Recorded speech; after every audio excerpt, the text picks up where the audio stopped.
Hi, my name is Kelton Gasky, and today we'll be discussing nonverbal communications, how we use them in our everyday lives, and how they pertain to us in the field of emergency medicine. So to introduce it, we first have to ask ourselves the question, what is nonverbal communication? The dictionary defines nonverbal communication as a noun pertaining to psychology, as those aspects of communication, such as gestures and facial expressions, that do not involve verbal communication, but which may include nonverbal aspects of speech itself, such as accents, tone of voice, and speed of speaking, etc. Now, culture tends to define nonverbal communication slightly differently. Culture defines it as communication without the use of spoken language. Nonverbal communication includes gestures, facial expressions, and body positions, known collectively as body language, as well as unspoken understandings and presuppositions, and cultural and environmental conditions that may affect any encounter between people. Now, how do we use nonverbal communication? We use it when we gesture, we use it in our posture. It affects our personal space, the bubble we want between ourselves and other people, our eye contact, and our facial expressions. All of that put together equates to roughly 60 to 70% of all human communication. Now, our gestures include things such as waving to people or giving a particularly rude gesture because someone cut you off in traffic. Our posture includes things like our shoulder position and the position of our chest. If you have your shoulders back and your chest out, you're expressing that you're confident and you know what you're doing. While if you're slouched over, you may seem shy and reclusive. Now, our personal space is another thing that we communicate non-verbally. If you give someone a dirty look because they got too close to you on the train, you're expressing that you want more space between you and them. Our eye contact can also express whether we are confident or somewhat shy. Our facial expressions are a major part of how we communicate nonverbally, whether they be involuntary or voluntary. Now, how does this pertain to us in EMS? Well, as a brief overview, we communicate with a variety of people every single day, and we communicate with a lot of people every single day. We're responsible for our own public image and much more. Now, we'll just be discussing this more later. So let's get deep down into more of our everyday use. How do we use nonverbal communication in our everyday lives, and in some special cases? So first, let's take a look at one of those special cases, and a more extreme case. That being one of the more extremely hearing impaired. How do we use nonverbal communication to communicate effectively with those who are hearing impaired? And mainly we're going to be talking about people who are deaf. And we communicate with those people effectively using sign language, which is the ultimate in nonverbal communication. When people are thinking about nonverbal communication, a lot of times they will think sign language, which is not necessarily the best thing to think about, but it is, again, the ultimate nonverbal communication. It is its own language and the primary language of a fair number of people. So that is one thing we need to keep in mind as public servants, is that there are many people out there who require us to basically know a second language or have the resources to bring someone who knows that language in.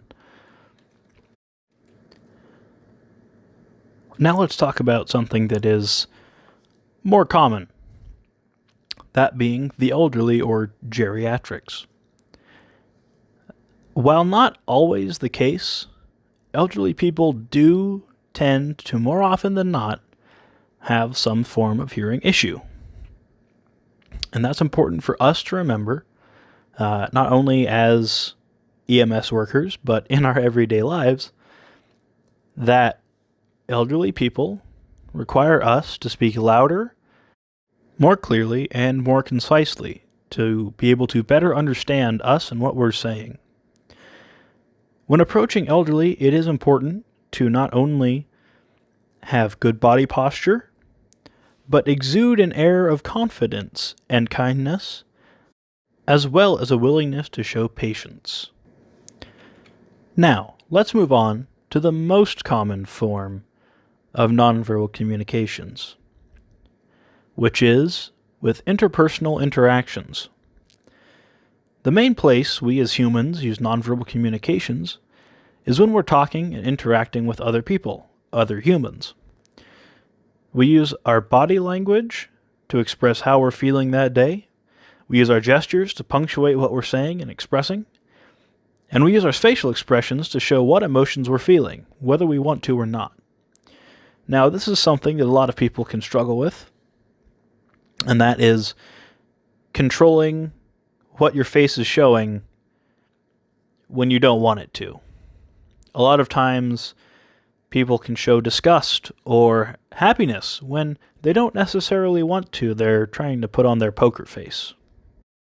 And of course, we all know that one person who gestures just a bit too much when they're speaking. And those people we call speaking with their hands.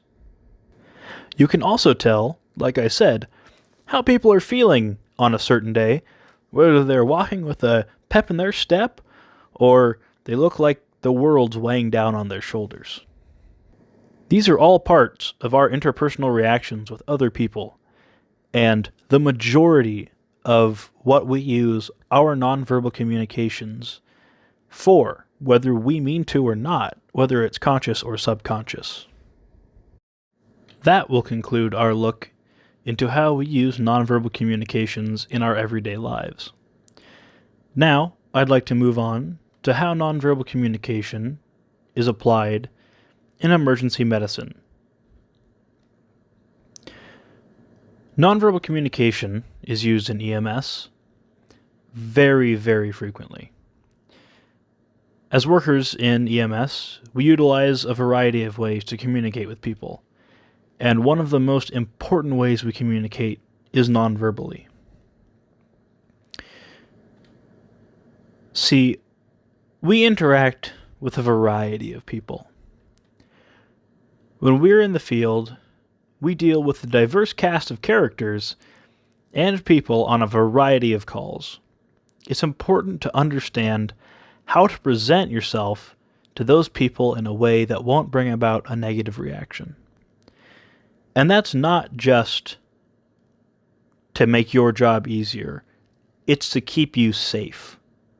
Knowing how to approach a situation in a way that is neutral will keep you from incurring undue wrath from those patients who are looking to just have a bad day.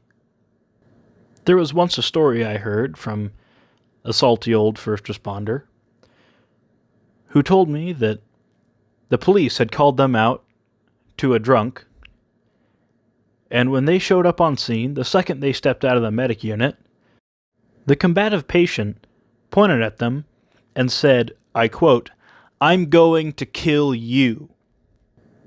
At this point, they had a choice to make.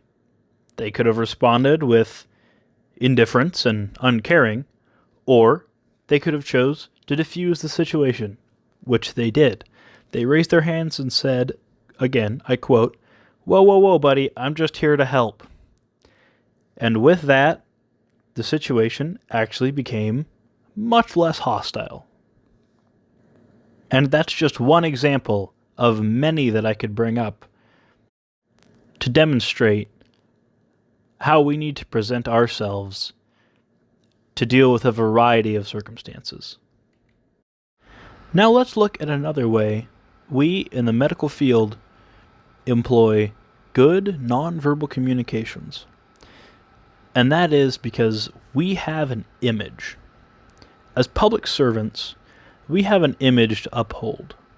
We are supposed to be the good guys when bad things happen. We have to be there on people's worst days and still keep a good image, which we know how hard that can be.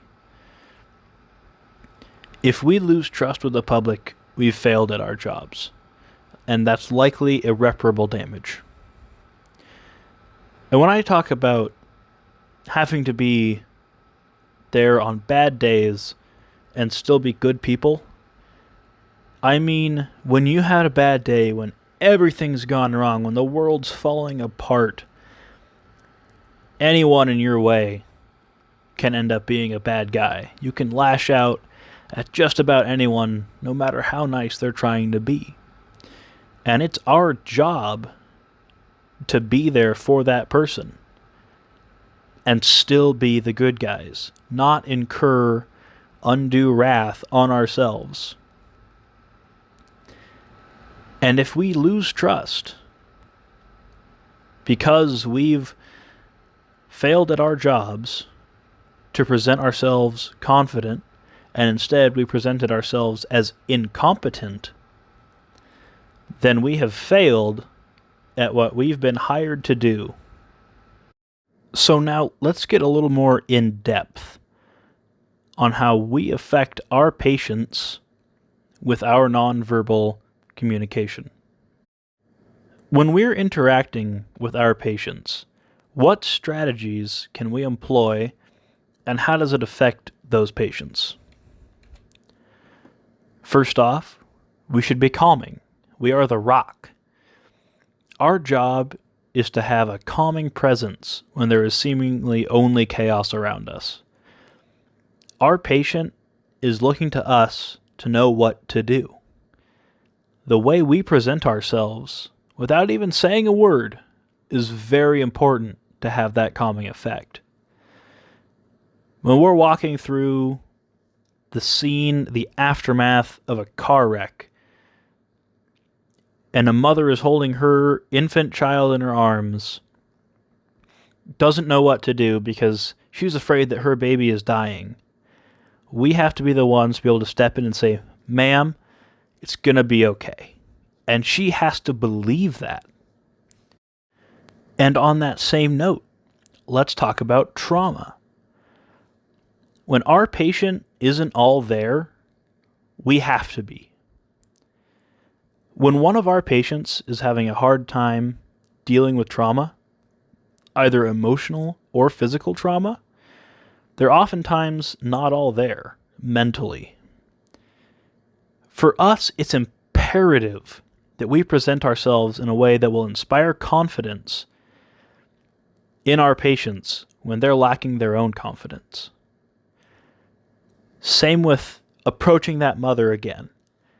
If you're walking with a purpose, walking straight towards her knowing, this is my goal, is to take care of your child, she will feel much better about it, even though cognitively she may not be all there because she was just in a car wreck and her baby is on the brink of death. We have to be there confidently because we can't get through to them verbally. We have to be there confidently standing right there with them, letting them know it's going to be okay.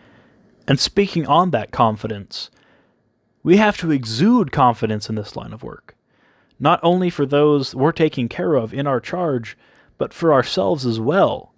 It's been shown time and time again that carrying yourself with confidence, even a false sense of confidence, can lead you to actually being more confident in yourself. So what are these strategies that we can employ? Well, just to name a few, you can walk with a purpose and a destination. When you arrive on scene, you know where you're going and how you're going to get there, and nothing's getting in your way. You can constantly be observing your surroundings.